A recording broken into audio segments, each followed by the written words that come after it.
With nerfs to both Guff and Magister Dawngrasp, there's now room in the meta for additional decks. But where does that leave Imp Curse Warlock? Corrupt here, we're taking a deeper look at Imp Curse Warlock. In our opening hand, you just want to keep the imp stuff, so we're going to get rid of everything that's not related to imps. So we'd be looking for like Flame Imp, Librarian, Wicked Shipment would be a keep, Location is a keep, and Fiendish Circle is a keep, along with Rafam. Having Rafam in your hand early is good. It's just an easy way to be able to get him infused, and it just becomes like a board in a box. And nothing to do here, so we're going to pass turn. So we're getting off to a pretty slow start here. In this matchup against Shaman, we're likely going to be dependent on our curses to deal damage to our opponent anyway. But it's always nice to be able to get some early damage from a board if possible. And we're just going to tap and pass. So our hand actually really awkward this game. We have nothing on the board. We're going into turn 3, and we have a lot of our curse stuff. We also have a Tamsin in hand, but we're not able to actually get cards out of our hand. I believe that's going to lead us to tap again.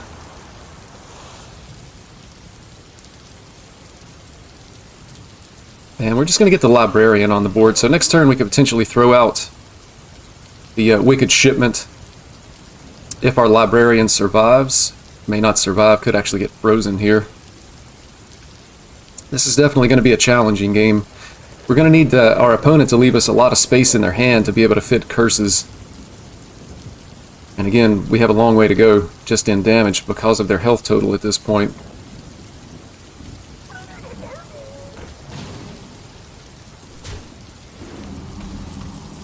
Okay. So we actually could just try to go wide and go for the biggest board and the biggest Librarian that we can, which I think I like that idea. We can get 3 cards out of our hand. So we can go Imps with the coin. And this is also, if all of this dies, then this is going to infuse the Rafam. And we're not going to trade here, we're just going to go face. We're going to force our opponent to make the trades. We have the stronger board presence.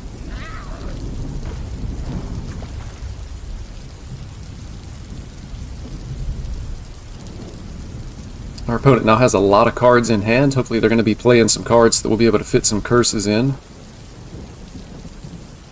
And we're likely just expecting some trades here. Trade for the Librarian most likely. Not for the Librarian. Okay, I guess they wanted to remove an Imp just because of the location. So we can actually just throw down more Imps.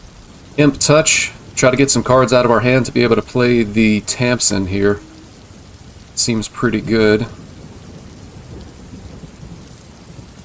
Also, we'd like to have 3 3s die for our Rafam for the infuse, so that way when they resummon, we'll be able to get those. So we're going to go ahead and take our 5 face.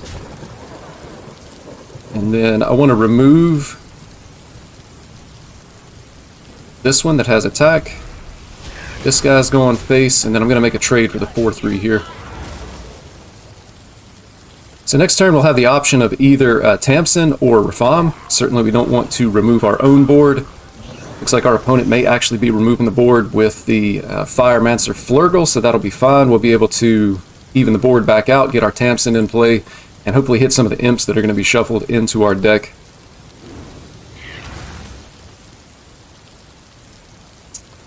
Turn after that, likely it'll just be getting our Rafam on the board, go for a big board. Hate to see Theatar here. Actually, lots of really good stuff in our hand. Opponent's guaranteed to get something good off of this. Ideally, I think we would rather them take the Rafam than the Tamsin. Looks like a difficult choice for them. They could have 3 really good options here. But we would definitely like to be able to keep our Tamsin. Difficult choice for what they want to give up as well. So they do take our Tamsin, which means we can't clear this board for the moment.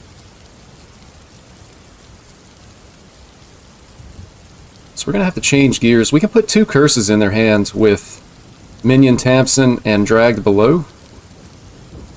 and then just push damage face. I think it'll be fine. Anything that we put on the board, they're going to play the Tamsin hero card. Possibly. If we can keep their hand full, it just causes them to overdraw, though. Maybe we can make it so that they can never actually play it. So we're going to go ahead and do this and get 2 curses into our opponent's hand. And then we're also going to push 9 face. So another important thing here is we need to make sure that we know how much damage our opponent is actually taking. If you don't have a curse counter, which you can see I don't. So they have 1 and 2 in hand. Next curse hits for 3.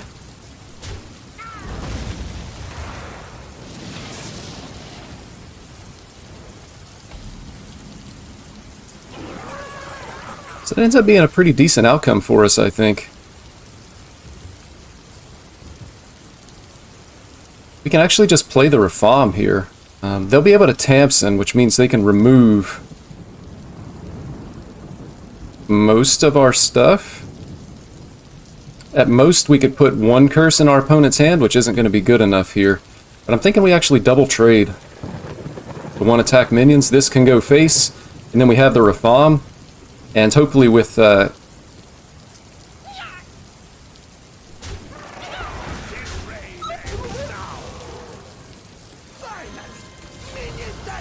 we get minions that can survive a 3 damage AoE. And we do. So we have 3 5/5s and a 6/6 Reform. That means if they play Dreadlich Tamsin, that's actually not good enough to be able to remove the majority of our board here. And I think it actually leaves us with lethal. So pretty strong position at the moment. Next turn we can actually put Curse 3 and Curse 4 in our opponent's hand.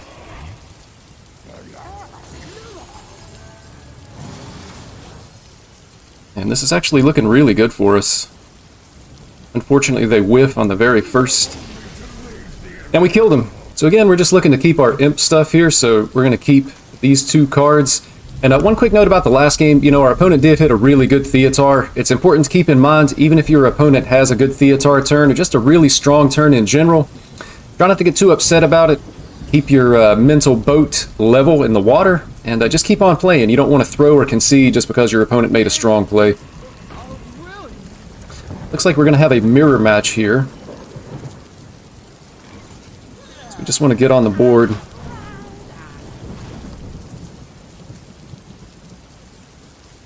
Grimoire of Sacrifice could be really strong for us here. We could actually clear the Flustered Librarian if we wanted to with the Grimoire. We could draw 2. We could tap. Draw 2 probably isn't good enough considering what we have in our hands, so we take the trade.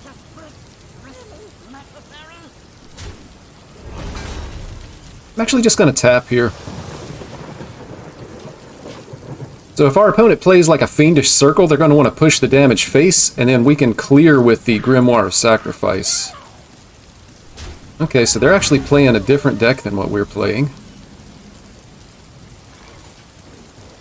I think we just get this off the board and leave them with a 1/1.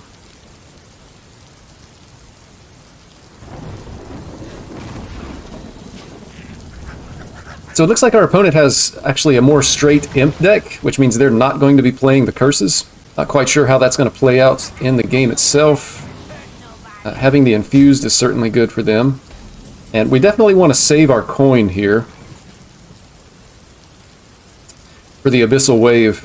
If our opponent has the Shady Bartender next turn, it gets really bad for us. We play, let's see, we could play Fiendish Circle. That would infuse both of our imps. And then if he has the Shady Bartender, we would be able to bump the Bartender, and then Abyssal Wave actually clears. I believe that's going to be our play. And I'm just going to go ahead and remove the 1/1 here. Make sure that they can't trade for one of our 1/1s. It gives us just a little bit of health. We've got a perfect answer to Shady Bartender with Coin Abyssal, and it looks like they don't have it. Also hoping our opponent doesn't have Reform. And they're actually choosing to trade here. So we're definitely going to go Coin Abyssal. Scratch that.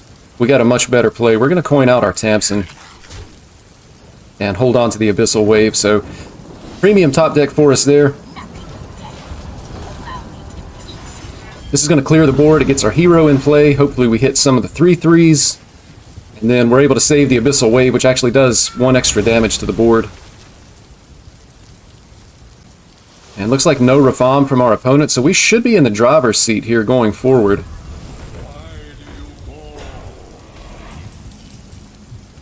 We have our own Rafam, but I think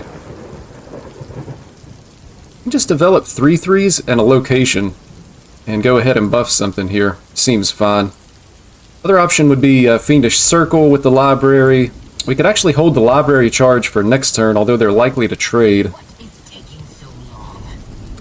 We could go Fiendish Circle, Grimoire of Sacrifice with a location. So several options for what we could do here. I think ideally we want our Rafam infused with the largest imps that we can possibly have, though. So I like this play.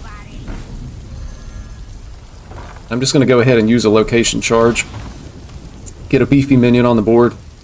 We're really just going to be keeping our opponent's board under control as much as we can. Looks like they're going face. And they have their own Tamsin, so that's fine.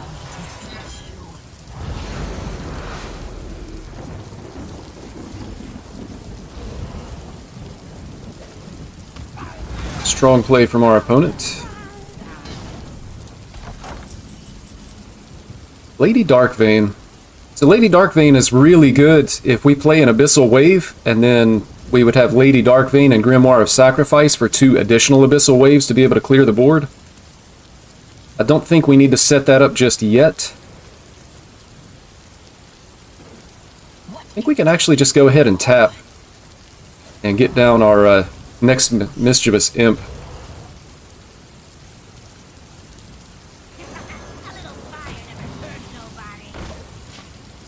So if these die, that's going to give us a fully infused Rafam, which again is just going to be a nice little board in a box for us.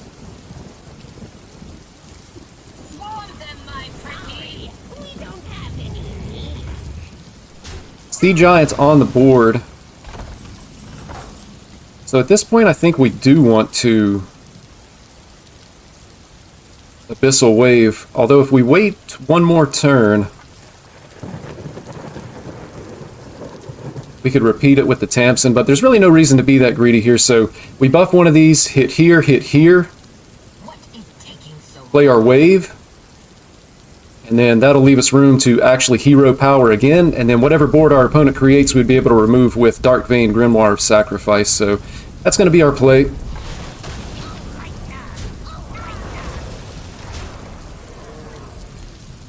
Play the wave, and then we're going to tap. And still hoping to hit some 3/3s here. We hit another wave, so again, we're going to be able to put a lot of curses in our opponent's hands. We're going to be able to clear their board no matter how much it's buffed with the combination of Darkvein Grimoire. And then we're also going to have Roam Abyssal Wave. So we can clear up to 8 health twice. It's just really strong. At this point, I'm going to say we're just not losing this game.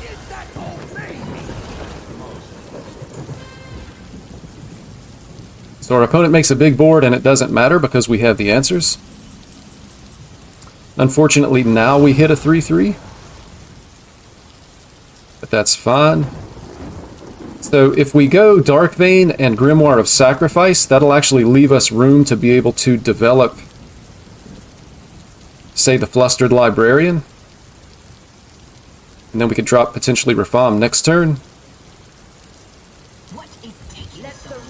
We're going to go ahead and do this, then we're going to Grimoire of Sacrifice. Thank you for your service. It's going to put 2 curses in our opponent's hand, so really at this point it feels like it's just a matter of time. We're going to be beating our opponent here. And we could tap, or we could just play the Flustered Librarian. I'm going to get the Librarian down and tap. Actually miscounted mana there, so this is pretty good for us. We hit the 3/3. We hit another 3/3, and we have Rafam to be able to buff him. Our opponent's taking 3 and 4 here. So We have 9. Rafam would add... That would be 13. And then this would go up. It's drawing cards. They're taking 3 and 4 from the curses, so if they don't play the curses, Rafam is actually just lethal here.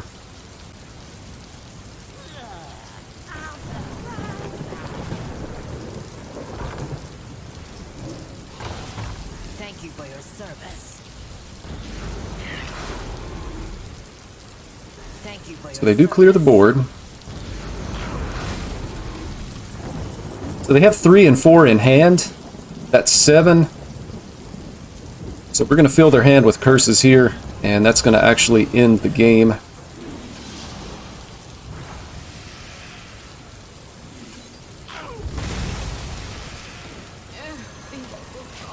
And that's lethal. Imp Curse Warlock seems to have gotten stronger just because the decks that we're facing are not as strong as they were with the nerfs to Guff and Magister Dawngrasp. I'm Uncorrupt. Thank you for watching.